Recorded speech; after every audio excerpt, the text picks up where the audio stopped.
Yung ganito ka-creamy na peanut butter kahit pa po nilagyan natin ng gatas, tatagal ng 2 hanggang 3 buwan.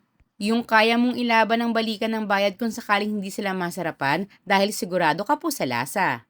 Mantika, butter or margarine, pagsasamahin lang po natin. Then habang hindi pa po ito ganun kainit, ilagay na po natin yung peanuts. Dito po ipapakita ko sa inyo, katulad po ng napakaraming nagme-message sa akin na pwedeng-pwede pong gamitin yung maning may balat.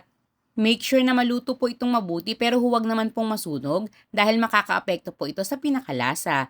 Katulad po nung ginawa natin nung nakaraan, sasalain lang po natin ito ng ganito.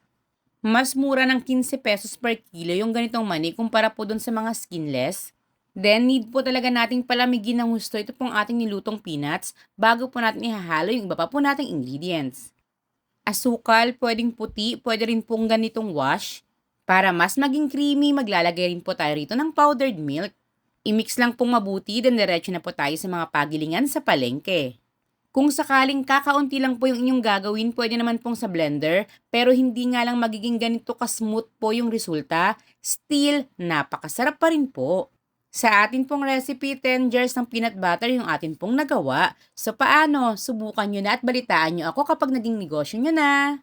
Mix and cook.